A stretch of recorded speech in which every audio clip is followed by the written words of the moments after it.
కేసీఆర్ గారు, మన working president KTR గారు మనకు ఒక యంగ్ క్యాండిడేట్ని సాయి కిరణ్ యాదవ్ గారిని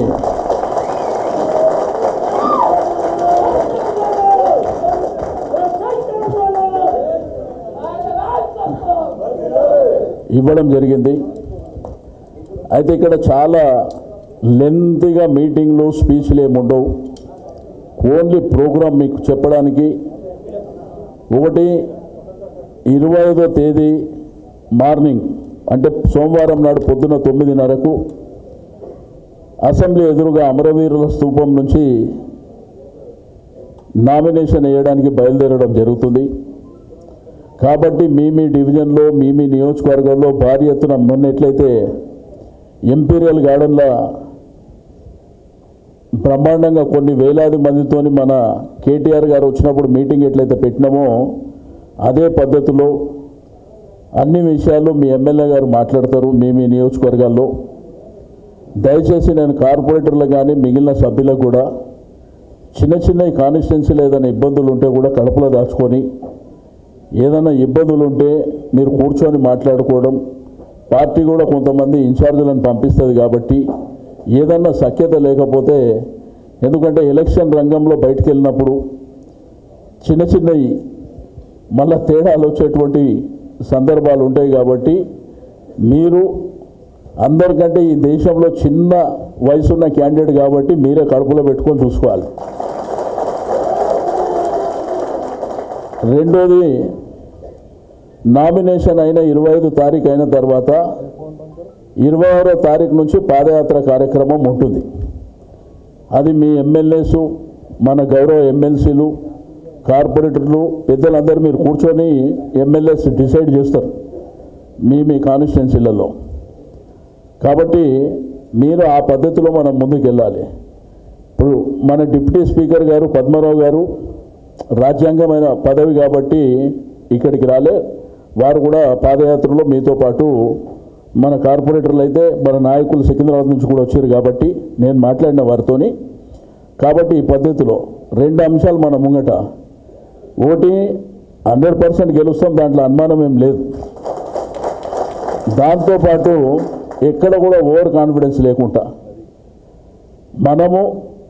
మనమే ఒక్కొక్క క్యాండిడేట్ కింద భావించి మనం ముందుకు వెళ్ళాలి. ఒకటి.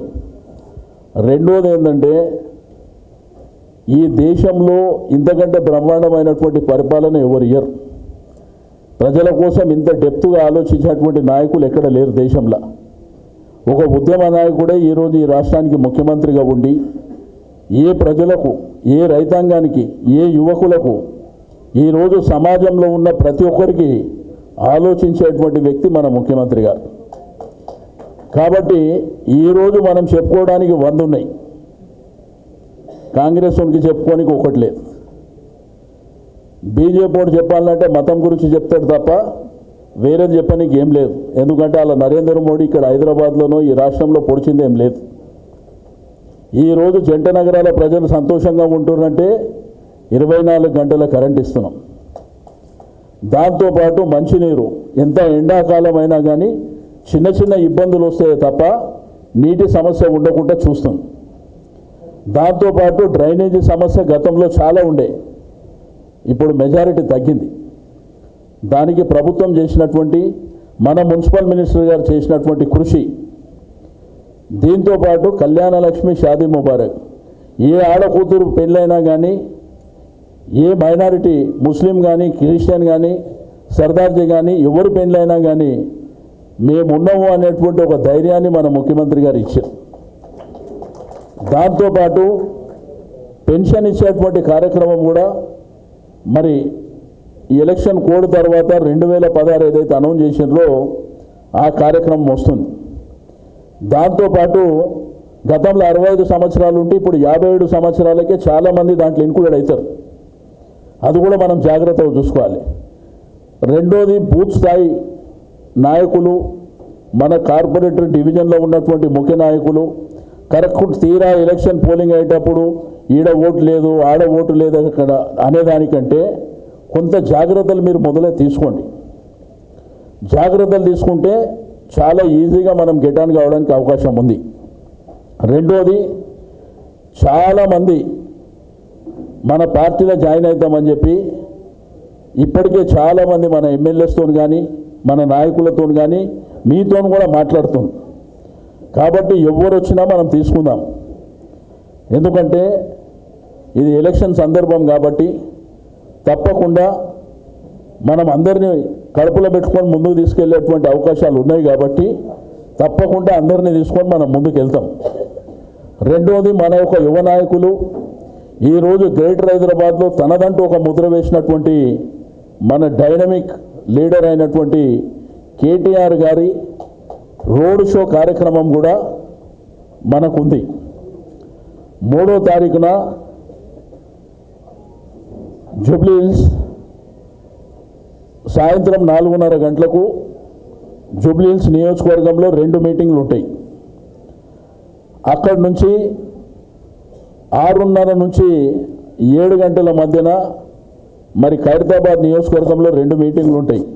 ఆ 2 మీటింగ్లకు సంబంధించి కూడా ఎమ్మెల్యేస్ ఫైనలైజ్ చేస్తారు ఎక్కడ ఉండాలనేటువంటిది. అట్లా ఇక్కడ 3 తారీఖు అయిపోయిందంటే 5వ తేదీన అంబర్పేట్ ముషిరాబాద్ ఉంటుంది. 6వ తేదీన అన్నీ సాయంత్రమే. 6వ తేదీన సికింద్రాబాద్ సనత్ నగర్ ఉంటుంది. రెండోది నాంపల్లి కూడా, యాక్చువల్ నాంపల్లి ఇదే డేట్ లోపల ఉన్నది కానీ ఆ డేట్ మళ్ళీ ఒకసారి కేటీఆర్ గారితో మాట్లాడి అది మేము క్లారిటీ ఇస్తామని చెప్పి నేను ఈ సందర్భంగా తెలియజేస్తూ ఉన్నాను. ఒకటి, పాదయాత్ర కూడా ఎండాకాలం కాబట్టి మనకు అసెంబ్లీ ఎలక్షన్లో ఎంతైతే మనం ఇబ్బంది పడ్డామో అంత ఇబ్బందులు మనకు లేవు. ఎందుకంటే 26 తారీఖు స్టార్ట్ చేస్తే మనం ఇట్లా కళ్ళు మూసుకొని తెరిచే వరకు 11వ తారీఖు వచ్చేస్తుంది. ఎందుకంటే 26 నుంచి 5 రోజులు, ఆ తర్వాత 9 రోజులు. అంటే మనకు 9వ తారీఖు నాడే క్యాంపెయిన్ క్లోజ్ అవుతుంది కాబట్టి మన చేతిలో ఉన్నాయి 14 రోజులు. ఈ 14 రోజులు కూడా మనం పూర్తి స్థాయిలో ఇంతకుముందు 10 గంటల కంటే 11 గంటలకు, 8 గంటల కంటే 9:30కు మనం ఇష్టానుసారం పోయినాం.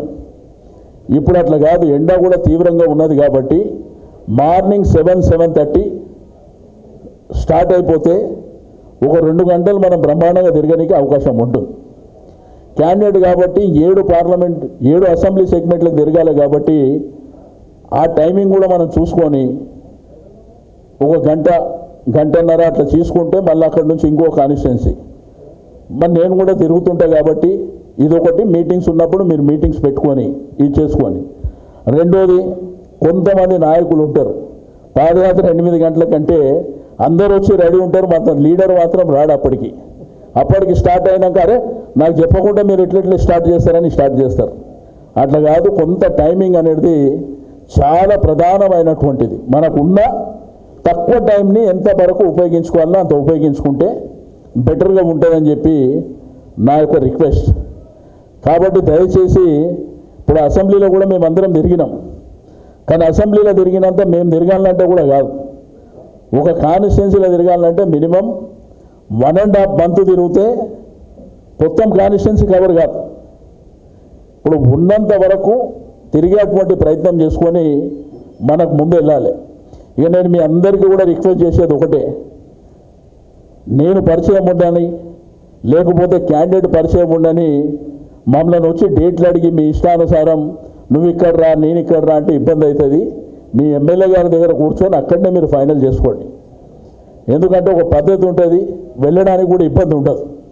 అంతేగాని మళ్ళా మీకు యాక్సెస్ ఉన్నదని ఒక మోమాటానికి నేను చెప్తా వస్తా అని, మళ్ళీ ఆయన చెప్తాడు వస్తా అని, ఇవి కూడా కొన్ని ఇబ్బందులు అవుతాయి. మీరు ఏదైనా ఉంటే మీరు కూర్చోండి, మీరు మీటింగ్ పెట్టుకుంటారు, రేపు ఎల్లుండి మీటింగ్ పెట్టుకుంటారు. మీరు ఎక్కడైనా రావాలనుకున్నప్పుడు దాంట్లోనే ఇన్క్లూడ్ చేస్తే మీకు ఈజీగా ఉంటుంది.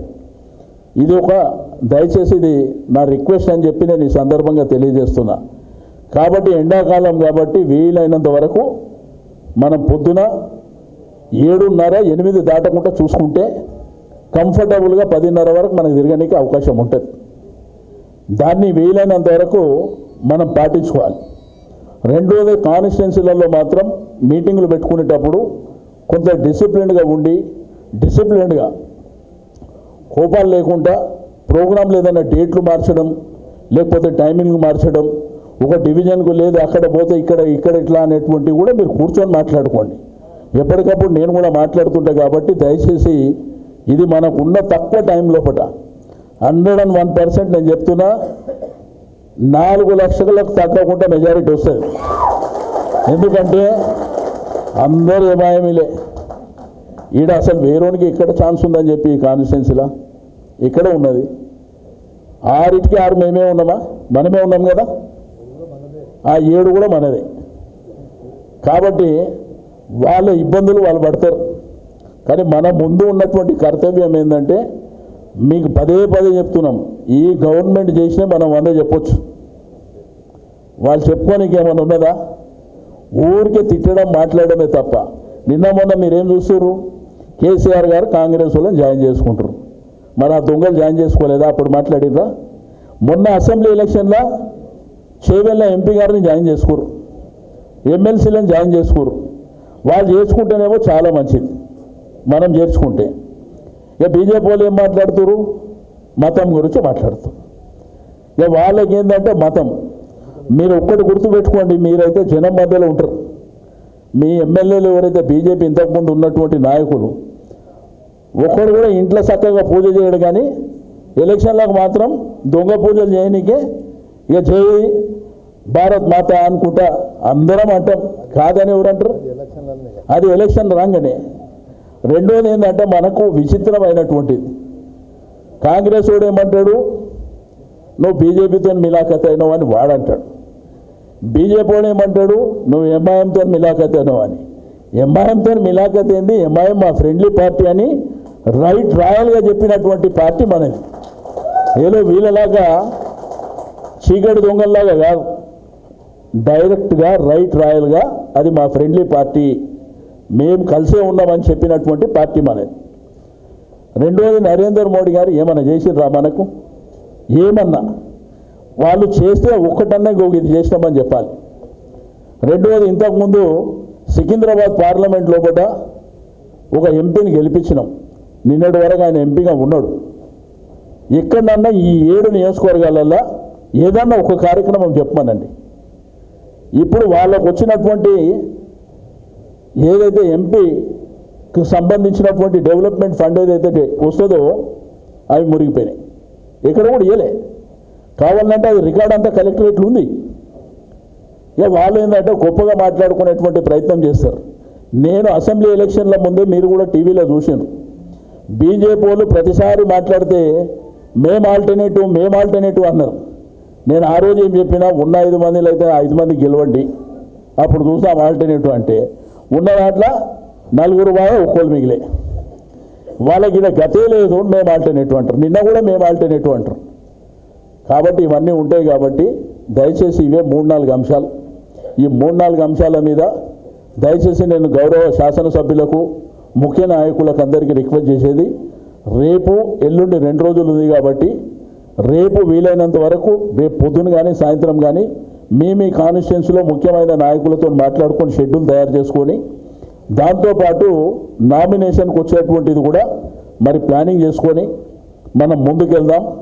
ఫస్ట్ నామినేషన్ అమరవీరుల స్తూపం నుంచి వయా హ్యాబిట్స్ మీదకైనా అక్కడ కలెక్టరేట్ పోతాం. కలెక్టరేట్లో మేమందరం ఆ నామినేషన్లో అంటే 5 మందికే రమ్మంటారు కాబట్టి అది చూసుకుంటాం. ఆ పక్కనే రెడ్ రోజ్ ఫంక్షన్ హాల్ ఉన్నది, అక్కడ భోజనం ఉంటుంది. ఆ విధంగా మనం ప్లాన్ చేసుకుందామని చెప్పి నేను మార్నింగ్ 9:30 10 లోపు స్టార్ట్ అవుదాం. కాబట్టి దయచేసి ఇది అన్ని విధాలుగా మనం పాటించుకొని ముందుకెళ్దామని చెప్పి నేను ఈ సందర్భంగా తెలియజేస్తూ ఉన్నాను. ఎవరికన్నా చిన్న భేదాభిప్రాయాలు ఉంటే మనం ఇక్కడ బహిరంగంగా కాకుండా కొంత ఇంటర్నల్గా మాట్లాడుకొని ఏదున్నా మనం ముందుకెళ్దామని చెప్పి నేను ఈ సందర్భంగా తెలియజేస్తున్నా. రెండోది, నేను లోపల చెప్పినా ఇప్పుడు కూడా చెప్తున్నా అందరి ముంగట, మీ అందరి ముంగట, నాకు మొదటి నుంచి ఉన్నటువంటి అలవాటు మీకు తెలుసు. సేమ్ టైం రేపు తను కూడా ఎంపీ అయిన తర్వాత మేము ఎవరి కాన్స్టిట్యున్సీలో జోక్యం చేసుకోం, ఎవరిని ప్యారలల్గా ఒక ఆర్గనైజేషన్ మేము తయారు చేసేది ఉండదు. మాదంతా సీఎం గారు పార్టీ, ఆ పార్టీ డైరెక్షన్ తప్ప పర్సనల్ వేస్ట్ అండ్ ఇంట్రెస్ట్ ఏమి ఉండవు. దయచేసి ఇది గమనంలోకి అందరు పెట్టుకోవాలి. ఎందుకంటే మనం ప్రభుత్వం ద్వారా సేవ చేద్దాం, ప్రజాప్రతినిధులుగా సేవ చేద్దాం. తప్పకుండా ప్రజలు ఎదుర్కొంటున్నటువంటి సమస్యల మీద నిరంతరం మనం ముందుకెళ్దాం. పార్టీని బలోపేతం చేద్దాం. తప్పకుండా నేను ఒకటి మాత్రం అష్యూర్ చేసేది, మన కార్యకర్తలకు నాయకులకు నేను అష్యూర్ చేసేది ఒకటే, ఎవ్వరు కూడా ఇబ్బంది పడవలసినటువంటి అవసరం లేదు.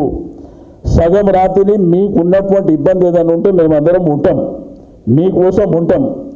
ఎవరికన్నా కొన్ని ఇబ్బందులుండి, ఫ్యామిలీలో ఇబ్బందులుండి, పర్సనల్గా ఇబ్బందులు ఉంటే కూడా అన్నిటికీ నిలబడేటువంటి శక్తి మాకున్నది. తప్పకుండా ఆ విధంగానే ఉంటామని చెప్పి నేను ఈ సందర్భంగా తెలియజేస్తా ఉన్నాను.